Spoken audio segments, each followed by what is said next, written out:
Hello, animators and artists. Sam de Ceccatty is a French-American writer and director whose work screened in festivals worldwide. His latest animated comedy, Lilith Eve, premiered at the Tribeca Festival in 2022 and was awarded a Vimeo staff pick. We invited Sam onto our live stream to discuss his short and the process of creating an independent short as the sole animator on the project. So Sam, welcome to the live stream. Hi, everyone. Hi. Thanks for having me. Thank you for joining us today. So for anyone who's not yet watched the short, could you give us a brief synopsis of Lilith Eve? Yeah, so Lilith Eve is an irreverent adult comedy animation it's a reimagining of the myth of Adam and Eve, in which Eve accidentally bumps into Adam's first wife, Lilith, and then chaos ensues, and Eve kind of crashes and questions everything about herself. So how would you describe your role in the project, and what was a typical day like during production?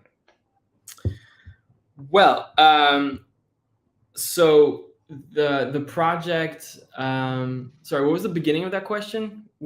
What was your role on the film? What was my role? Just like everything, from inception.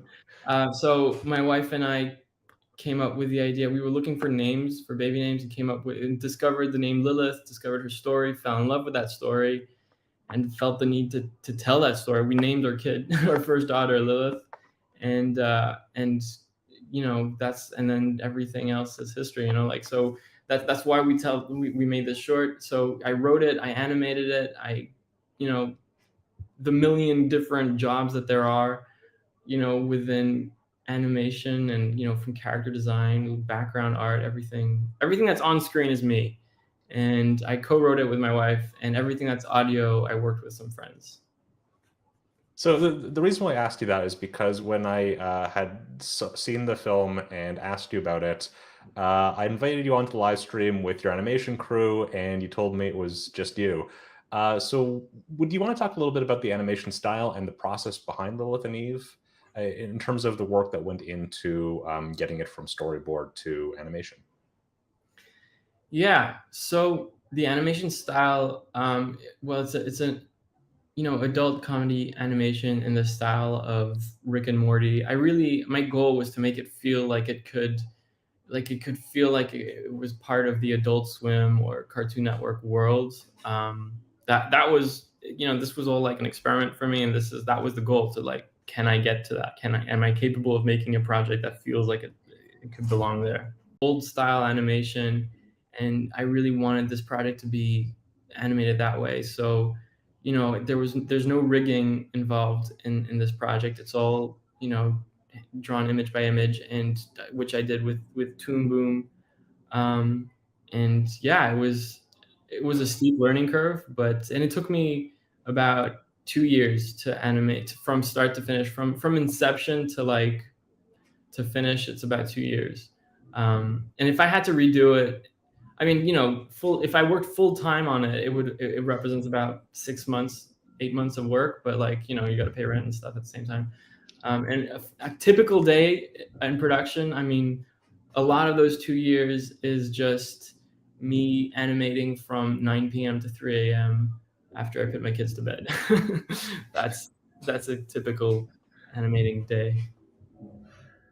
So this is a film that premiered at the Tribeca Festival in 2022. It was awarded a Vimeo staff pick. How did you feel about the reception? It was incredible. Yeah. I was not What were you expecting? Well, so, I really did this project as a way of just doing a project that I didn't have to compromise on. That I was doing it all myself, and I didn't have anyone else really involved in terms of like financing or anything. That meant that I had no deadline. So the project was like open-ended until I was happy with it. So I kind of made this project with the idea that this was going to go online and get 200 views on YouTube, and that was going to be yay. And also, like, because of the style it's in, which, it's a cartoon, right? So I did not believe that cartoons could go to these kind of festivals. So I really I didn't think this was gonna, this is how it was gonna end up. But I'm so grateful that it is. Like, I think it was an incredible experience going to Tribeca, meeting Whoopi Goldberg, meeting everyone there. I've made some lifelong friends there, and met some incredible people, and hopefully, more projects will come out of this because of all these things. So that's great. I'm over the moon about the reception. So one thing I really enjoy about the short is how varied the character designs are in terms of Adam, Lilith, and Eve. And this is my favorite, a biblically accurate angel. So did you want to walk through some of the character designs and some of the thinking that went into each of them? Yeah, so I have here a couple of the, oh man, now I gotta find, characters. Some of the early iterations of the characters. So from, part of the premise of the show is that the idea is that Adam and Lilith were created at the same time, and then at a later point came Eve. So we wanted Adam and Lilith to really feel like they were, part of the same, part of the same family, part of the same, year that they were created. So, I try to keep them within the same color tone. In terms of height, they're about the same. They live in this kind of purpley, red, bluish world, and they're both kind of, big hair, hairy in places. So yeah, I wanted both those characters to kind of feel like they live together, and then Eve feels very different. And Eve, we wanted Eve to kind of be the embodiment of traditional femininity, the mainstream femininity, whereas we wanted Lilith to feel like, like a really strong, empowered woman, sexy but on her own terms, and she doesn't care what you think of her hairy legs. So that was kind of the brief for us. And Adam, we didn't want Adam to be like an arc villain. He's not like a villain. He's more like a lazy shit, which I really identify with. So Adam is kind of a mix between the Connor, who's the actor playing it, and me. So he's kind of like those two people met, like smushed into one, and that's how we got to Adam. And then to get to the highlights on the butt too are a really nice touch. Thank you. And then the Archangel. So the Archangel, this was one of the early iterations of him. We later did not actually use this ring of eyes, which maybe I regret now because he looks cool here. But so yeah, so the Archangel in the actual Bible, there's several descriptions of angels. All of them are really, really wacky. Pretty wild. Yeah, I mean, so circles and circles, lots of eyeballs, wings, multiple heads. So the main description that I was kind of going off of is 6 wings and is described as having hundreds of eyes all over his body. I did not want to animate hundreds of eyes, so I kind of went with 5. Do I not have? Oh yeah, that's closer to the final iteration of him with like eyes on, because on in the description it says eyes on the body, which I wanted to try to get closer to, so we ended up going with this. Yeah, and there's some other descriptions of angels which are crazy with, like, yeah, as you say, multiple heads. Some of them aren't even humanoid. There's a seat, as we discussed before this call. There's just like some of them are animals. Anyways, so there's a reason why they're portrayed saying, "Don't be afraid." Yeah, exactly. Hey, this might disturb you. Just, FYI. I would be. Like, if this guy just crash landed in your living room, wherever these angels appear, I'd be a little alarmed.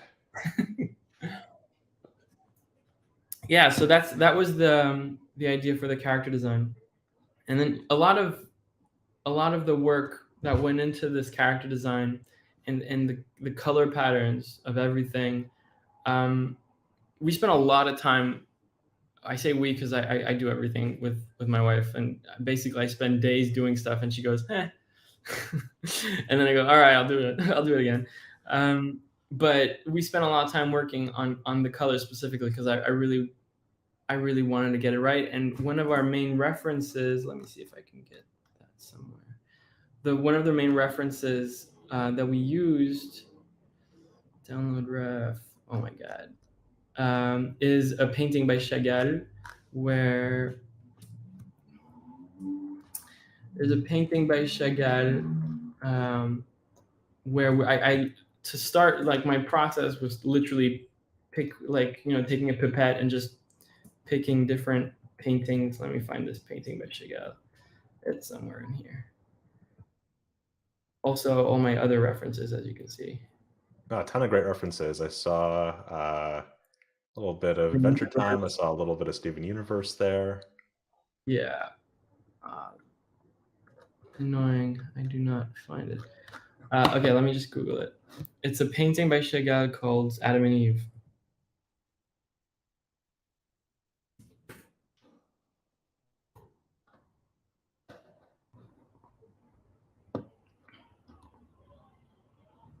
So this was like the starting point in terms of colors. It really helped us looking back at this painting and using the colors from this painting. As you can see, like, the primary colors, the use of purple. That's also why I put a goat in there, just because, like, Chagall. And so this painting was kind of like a huge influence for our color scheme in our project. So if I go back to... Well, what was that, like, ideation process like in terms of, like, finding references and trying to narrow down a style? Well, I wanted it to feel like, I wanted it to feel beautiful. Like, the way some Cartoon Network projects are, like Steven Universe. Steven Universe. Beautiful backgrounds on that show. Incredible, just like works of art. Like, some of the backgrounds are Steven Universe. I would literally have on my wall, because it's just so pretty. The way everything, composition is just incredible. So that was definitely all the art from that show. I have a book actually right here that was a great help. That was always I always go back to. And I knew from the get-go I wanted it to have a painterly quality the way that show does. And then, but it also had to, it's not just for kids. It's not as naive a world as Steven Universe. It has that kind of edge. So I don't know, I had to play around and get it somewhere between Steven Universe and Rick and Morty and all these other, and Futurama. So somewhere I wanted it to be, somewhere within the ballpark of Rick and Morty and Steven Universe, but with a more painterly quality, basically. That's what we were going for.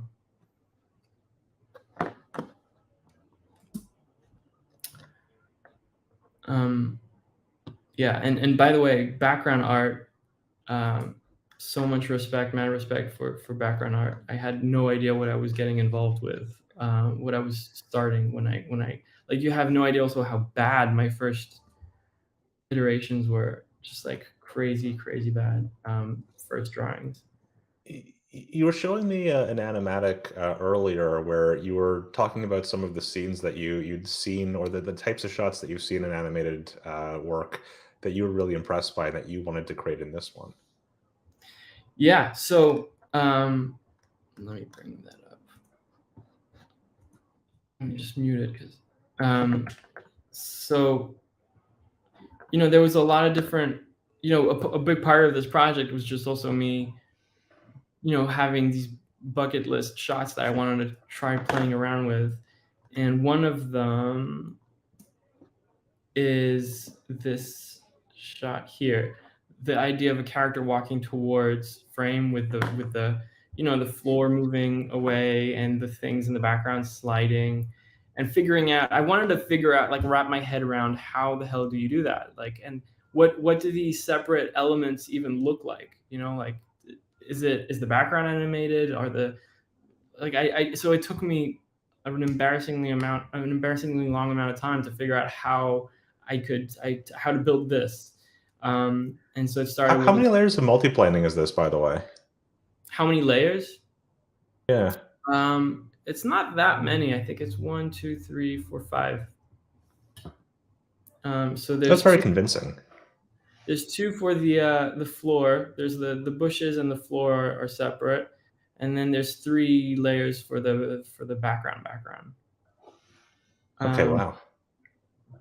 And there was. Let me see if I can get earlier iterations of this, because there was also versions where, there was so many different with the. See, this is like with one background, but it's individual trees that I then move independently from each other, but that looks really wonky. Like, I had to figure out how to do it in a way that is convincing and that belongs to this universe. Because, like, obviously you can just do it in After Effects. I could do it in a second in After Effects with just pulling back with the camera, but that doesn't do the effect that I wanted it to do. So yeah, there's just like 100 different versions of that one shot. Yeah, I mean that is a very complex thing to do in animation too, like having characters walking towards a moving camera that's going back, while having like scenes or objects also moving perspective too. You can do a lot of things with multiplane camera, but like that, it's just a really, really cool shot.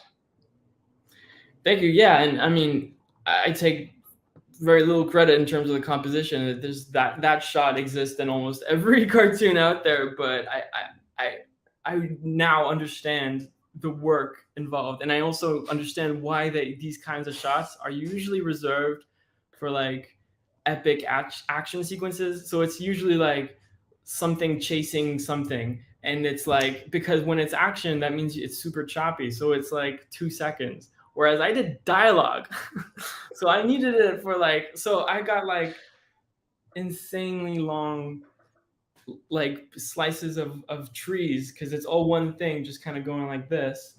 So let me see if I can and I also understood why you don't do that, because then you're what you're left with is needing like an insane amount of forest for the background and stuff. Animated. But yeah, this is the animated background, and originally I did it with vertical lines, like lines that was going towards screen, but actually, or was it? Yeah, it was just a steep learning curve. And I think that the ground is actually the one part I didn't do in Toon Boom. That's the part I did in Photoshop so that I could use all the tools I'd used for the background, like all the brushes and all the stuff I'd used for the other background stuff. This is the floor here is the only thing I animated in Photoshop. Sorry, I don't know if Toon Boom really wants to hear that. Sorry. I mean, it's the production process of your short. I think, however you do it, it's something we're interested in. So one of the things I also wanted to ask you, or sort of looking through these, is how closely did you collaborate with the vocal talent on this project? Yeah, so I was really lucky to work with some pretty established actors. Susanwakoma, who voices Lilith, is a brilliant comedian actress who's done great shows, and Amy Lee Wood was just coming out of, or was still working on sex ed when we did this. The great thing about animation, especially short animations, shorts in animation like this, is that it's a very small commitment from them, because we can record it in any studio near them. So it was just one session. Actually, for Susan, it was two, because we messed up some of the sound. Well, the engineer messed up some of it. This is the one part I didn't do, and it got messed up. So we had to re-record some of Susan's lines. But other than that, it's basically one session with Amy and one session with Susan, and so with Amy, I had about 2 hours, and with Susan, the first session I got 2 hours, but as I said, I actually couldn't use any of that sound because of the engineer screwed me over. So I had to re-record all of Susan's stuff, and she was in the middle of this production, and so she only had 20 minutes. I was supposed to have an hour. Her taxi was late or whatever. In the end, I had 20 minutes with her to re-record all her lines. We did it. Thankfully, we'd already rehearsed and stuff the first time around, so we kind of knew what we were aiming for. But still, it was a lot to go through in 20 minutes. But Susan also got a lot of the best kind of sounds that we ended up using, the bird call that she uses to call the Archangel, and she's got some really great lines. And I was going through my list of I had to build a library of different weird sounds that I would need for the short. And so I had a long list of all these different sounds I needed them to do. And one of them was the sound of Lilith jumping on the back of an Archangel. I needed her to do, I don't know, whatever sound she thought that corresponded to. So I was just running through my list, and I was like, all right, now go do the sound of someone jumping on the back of an Archangel, go. And she just looked at me like, right. So just the normal one then, the go-to regular, the one you would always do. And that's the one we used first take. So we recorded the sound, and then with the actors, but actually before I actually even had those final recordings, for months, maybe even a year, I had recorded myself and some friends doing the performances. I recorded over Zoom, I think, just to work on and to figure out the timings of the shots so that I could do the animatic. So by the time I recorded Susan and Amy, I had an animatic that was roughly in place, which is what I was sharing before. And then I used their sound, moving to when I was actually animating and going beyond the kind of animatic stage. That's when their the final vocals were really useful, because they really helped me figure out how I was going to animate everything and get the comedy. Sometimes a performance that they gave informed what happened on screen in terms of animation. Oh, that's cool. At one point, I think Adam scratches his butt. This is just a small example, but at one point in the short, Adam scratches his butt, and that's because I think the actor Connor was scratching his beard. So I have this great scratching sound in the middle of a take, and I was like, don't delete it. We're keeping it. Amazing. So that's the kind of thing. I was trying to find original places to find the comedy. And of course, you had a brief vocal cameo on this as well. Yeah, so I had also a brief cameo. I am the voice of the snake at the very end. I have one line. I felt like the snake has one line, but he's also, that one line is kind of the ethos of the short, so I felt like I should probably do it. He just says, Adam just fell in the water and is really angry at the snake, and the snake says, and Adam says, yeah, I'm just gonna tell everyone this whole issue, the whole story is because of you, man. And the snake goes, yeah, like anyone would believe that, which is kind of the point I'm making with the short. So yeah, I voiced that one riveting line. This is already pretty advanced.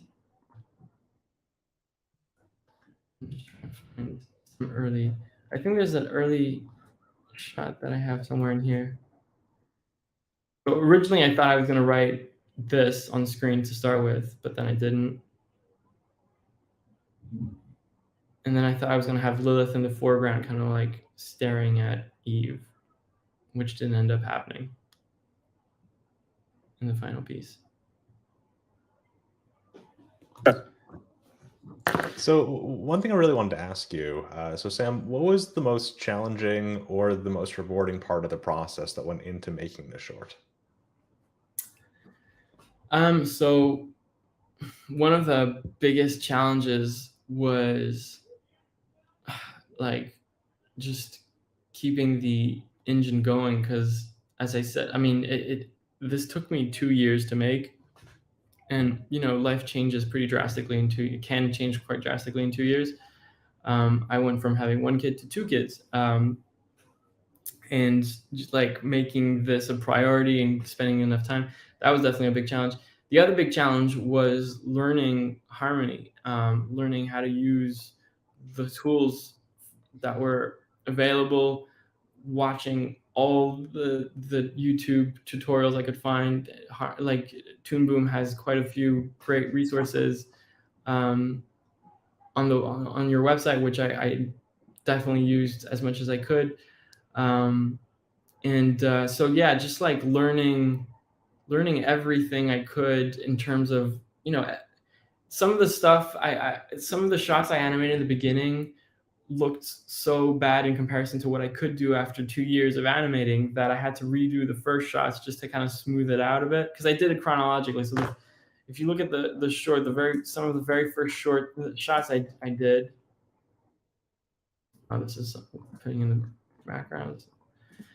Some of the very first shots I animated, like I was so excited to animate this. This is like one of the first shots I animated, but it actually had to redo it like 3 or 4 times, because every time by the end, but like I think some of the shots I'm prouder of are like this part here, the guy's landing, or when she leans down. It was kind of smoother than what I could do in the beginning. So it was I'm Lilith. It was a huge learning curve, but I think that was a big challenge, trying to just wrap my head around this huge new world that is this type of animation, this kind of cel drawn animation. In terms of like the scenes, which ones are you the most proud of? Well, well, on a technical point of view, that's a tough question. I think on a technical point of view, I really like this shot here where the camera kind of swoops up and then like Leave. So from a technical point of view, this shot for me is one of the ones I'm proudest of. So I did the compositing in After Effects, and this is like a blending of animation I did on Toon Boom, and this is one of the only shots where there's actually motion blur, because I felt like it added. And then on top of that, I added these like streaks that I drew to like go through the trees. And I had to do I couldn't figure out how to do it, so I had to like mash my phone through bushes to figure out how that worked. And I ended up. Okay, that is amazing. And and even then it didn't really work, because everything was blurry in the shot I did on my phone. So I ended up asking a friend to do called Nino Ardisson, who's a 3D artist. She like created a forest and then had a 3D camera go through the forest and then removed all the motion blur, and then I just kind of track leaves, and that's how I did it in the end. Just like it was a bit of a cheat to do this effect, but in the end it worked. So I think this, like, it took me a long time to figure out how I was going to do this, and it required, like, in the end, to actually do this effect took like a ridiculous amount of manpower and hours. Now if I had to redo it, it would take me like 2 days, but to get to that point, to understand how it was going to work. Yeah, solving a problem.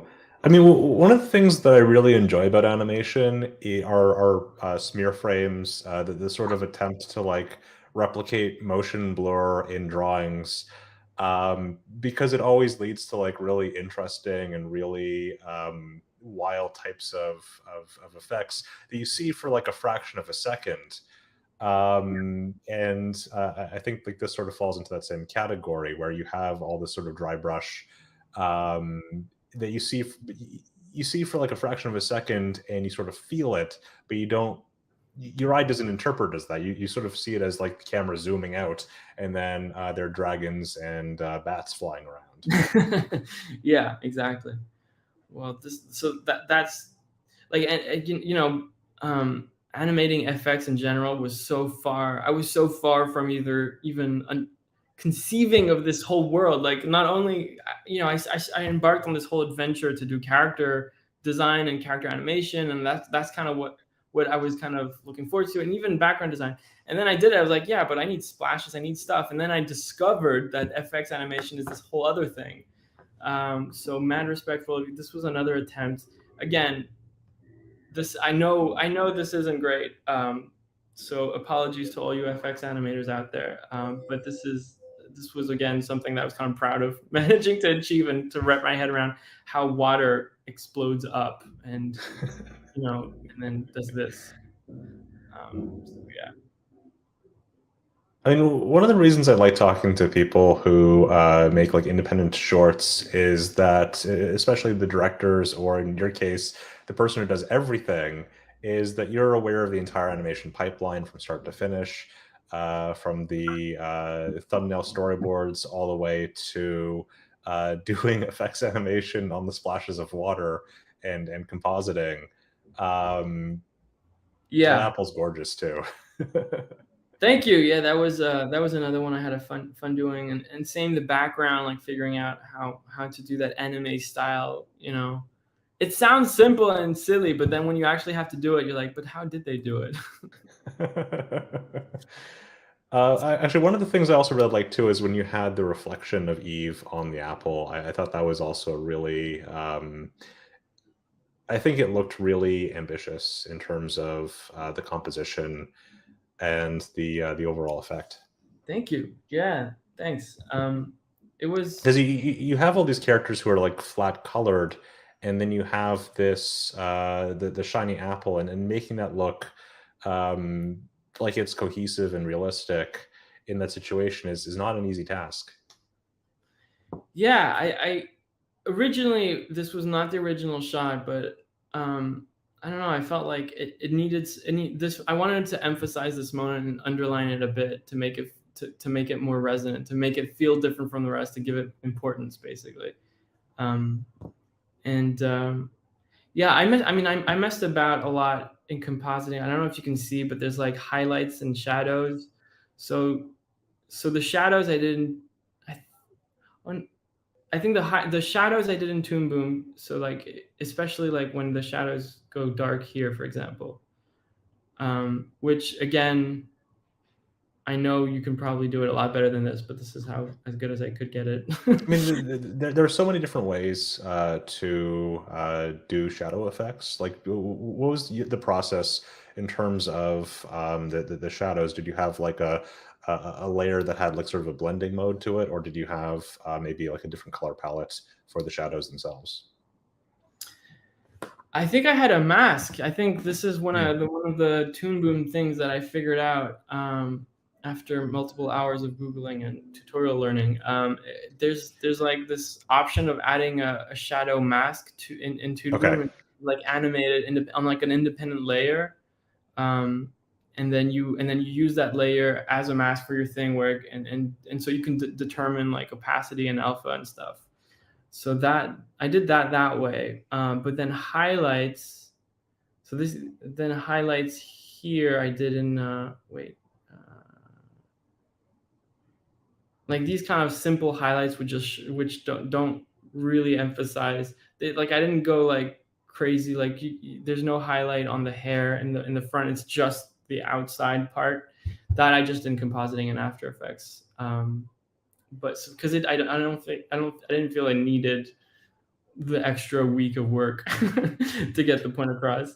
But this part here, like basically the parts where I focused on was the parts where I felt for the story it was really important to get the detail. And so here she has a crushing realization. So I wanted the light to be you know, crushing. So dark shadows. And then, you know, this. So these highlights when they're drawn on because it's the aha moment. Yeah. So, but yeah, actually these highlights as well are in that same alpha mode where you can, I think you can like animate in a separate layer, then use it as a mask channel and use that as a highlight. That was really cool, and I'm really glad I learned how to do that. Yeah, I always like hearing about different processes for doing lights and shadows because there are an endless number of ways to do that. One of the things I also wanted to ask, what advice would you give to artists who are interested in producing a self-animated short?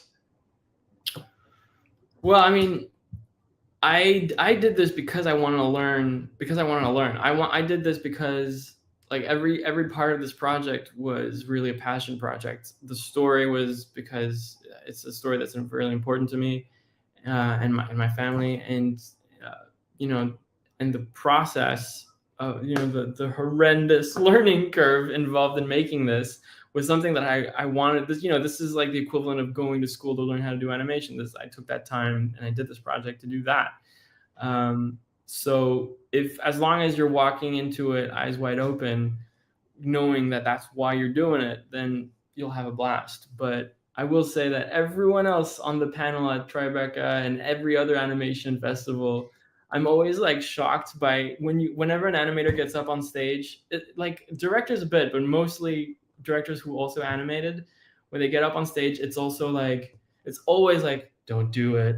This is terrible. I spent so long. Like some of the shorts at Tribeca that was in the same program, they spent like 15 years doing, just under a decade with another project. So I mean, I loved it because I got such a kick out of being like, hey, look, I can do this effect now. I figured out how to do that. I'm, you know, just like, I mean, it's small things, but like, I remember this shot here where she jumps from rock to rock and then walks into the forest, and realizing that I had scripted this, right? And because when you write it in the script, it's just like, and then she walks away, or then she hops over a river, and then I'm like, how the fuck am I going to animate that? And so figuring out how to do this hop, and you know, I really enjoyed it, but it was hard. So my advice is, you know, if you're going to do it, use it as a learning opportunity, and use the tools that the professionals out there use, because on the other side of it, you can then make cool connections and hopefully work more in that industry. But yeah, so walk into it eyes wide open. Yeah, there are a lot of storyboard artists who talk about script directions like, and then they fight, or then everybody breaks out into dance, which takes like a sentence to write, but then turns out takes a lot longer to actually visually plan out. And usually you can blame the scriptwriter, but if you're the scriptwriter, that makes things a little bit tricky. I mean, I also realized as I was coming up with these kind of tricks to avoid some of the nightmares, I realized how much other shows I've seen also do it. And then I'm like, oh my God, that's why they do it. For example, the part where Lilith calls the Archangel and then hops on the Archangel's back. Like the actual physicality of Lilith jumping on the Archangel's back is a nightmare to like going from, I don't know, like the positioning, the jump. Layer like the stuff behind and also in front of the Archangel. So like in this wide shot, yeah, there's a foreground, and then there's basically, well, actually, this is the same background I used for where is it? This part here. So this is actually mega multi-layered because there's this effect. But so the moment where she jumps on the back is something that I was like, nah, I'm not doing that. I'm not animating that. So you just cut to this, and then Lilith walks out of frame, and then you cut back, and she's already there. Because I did not want to figure out. And then I realized how many times I've seen that in shows where like stuff where it doesn't matter that much in terms of story, but they cut away from the main physicality of an action just because like, nah, you don't need to spend time animating that. anyways, yeah. So some stuff is simple to write and it looks easy enough on paper, and then when you get to it, it's like, why, how? I mean, one of the things too I really like about animation is, like you were saying, almost the sort of like puzzle solving element of how do I figure out how to do this? Yeah, yeah. I a long time ago, I used to do some like, you know, boulder climbing and rock climbing, and it's a bit similar to that in the sense that, like, you know, the answer is out there, you know what you're trying to get to, but how you get there is the fun. Yeah. This was another Do you one have where, sorry, did you have the scene where they're walking on that hill? sorry, do I have a scene where what? Where they're sort of moving on the hill as the like moving towards the camera on as they're walking the. There we go. That's the one. Yeah. So there's two kind of walking towards camera. I wanted one to feel quite dynamic, like because she's chasing Lilith. She's like chasing her down. It's like, hey, get back here. So I wanted it to feel a bit like a chase. So this shot here, figuring out how to do this was, yeah, it was definitely a challenge. And so like even just the lines on the floor, originally I had them horizontal and I'm doing them, pointing towards camera, because I realized it adds a lot of dynamism if you point them that way. There's just lots of small things where I'm like, is this a rule or is this just me messing around? So yeah, so this has, it doesn't have that many layers in the end. It has like 5 layers. There's the floor, the bushes on the side, those are 2 layers, and then the backgrounds are 3 layers. The very back, the middle back, and then the foreground back, let's say.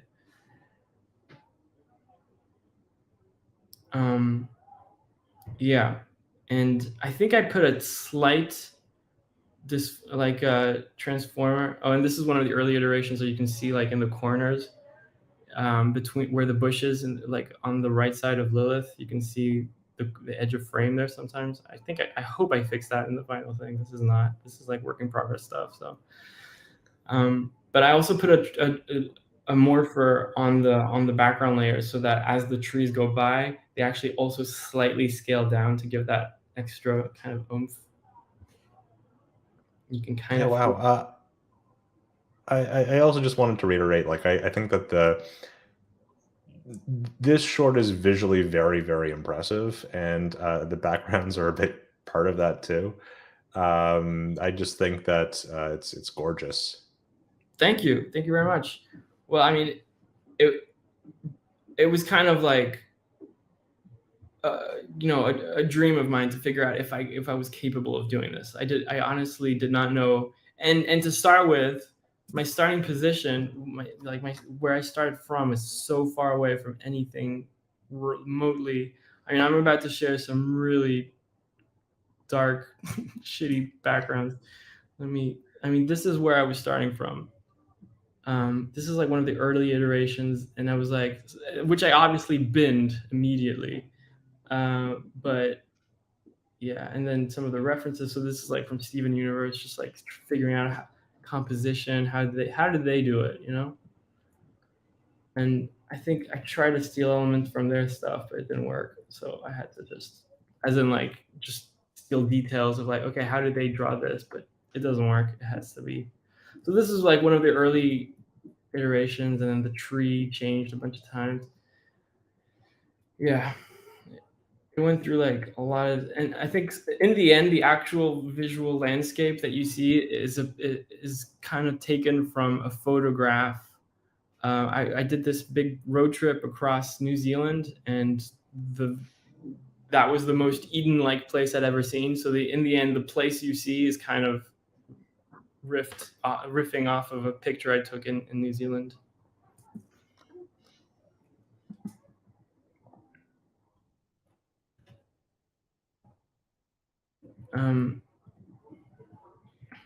Yeah.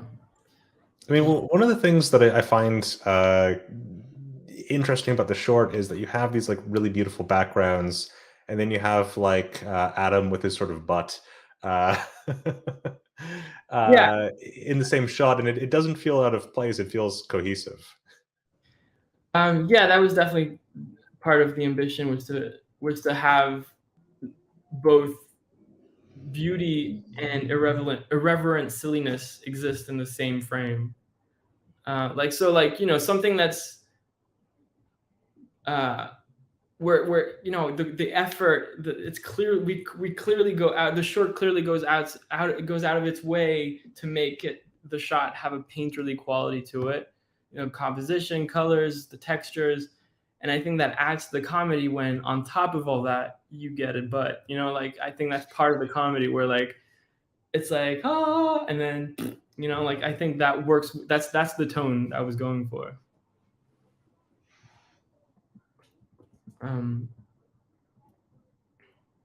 Yeah, and then at this point, this is getting closer to like the final forest. At first I did too small.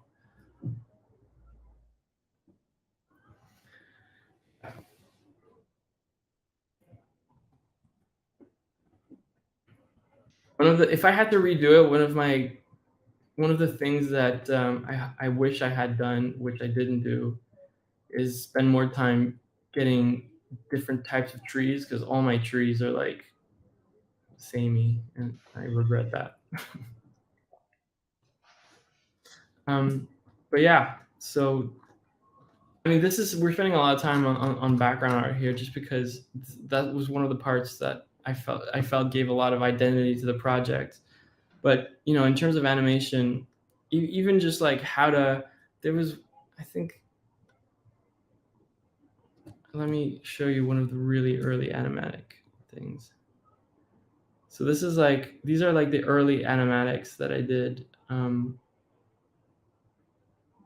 I use so these are shots that I did in Toon Boom, where it's like 6 frames, just to figure out the timings and stuff, and the kind of the shape and size of things. Yeah. I have no idea if this is how other people do it, to be honest. So it's interesting to me, right? Because this seems like sort of a layout pass that you do a little bit later on, which I think is interesting. Actually, this is one of the early stages, like storyboard. I would call this like a storyboard more than an animatic, because like the framings, I knew at the time that the framings were all wrong. It was just, how am I going to tell this story? So you can see that I have no idea. This is the hill shot, but this is before I looked into how you do it. So I was like, I don't even know how to draw it, like the idea of it. I was just like, that thing they do with hills that move, I want to do that. Yeah, but I mean, this is recognizable from the final.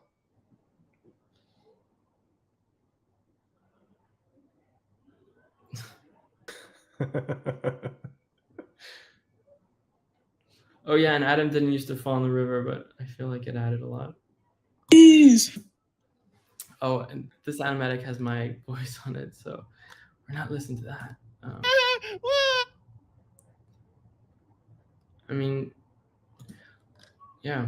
Oh, and another thing that I had a lot of fun doing in the end is I knew I wanted something simple, but that was suggestive for the credits. So I ended up animating this smoke loop and figuring out to be suggestive about they're smoking a joint, right? But I didn't show it. So yeah, that was a lot of fun. And again, this is all Toon Boom, and I thank you so much to all the online tutorials that both Toon Boom and just people in general put on there, because this was really useful to do this stuff. So out of everything that you did on this short, what did you find the most satisfying, and what did you learn the most while working on this, in terms of like the animation pipeline, in terms of effects, character animation, backgrounds? What was like outside of your comfort zone? I mean, I had no comfort zone, so it was the whole thing was outside of my comfort zone. My day job while I was doing this, because I animated this between the hours of 9 p.m. and 3 a.m. over 2 years. And my day job was doing vector animation, like, animating logos and typography and rigs, like After Effects rigs, really simple, basic rigs on After Effects. That's kind of my comfort zone. So this is like, it doesn't even use the same tools, right? So everything here was a learning curve, and I'm so happy I did it, because I now have a so much better understanding of how this whole world works, and it opened a lot of doors thanks to Tribeca, but the short in general, just like, I think a lot of people responded to it. And the fact that I think what the short really did for me is that it showed people that I know what the end product should aim to be.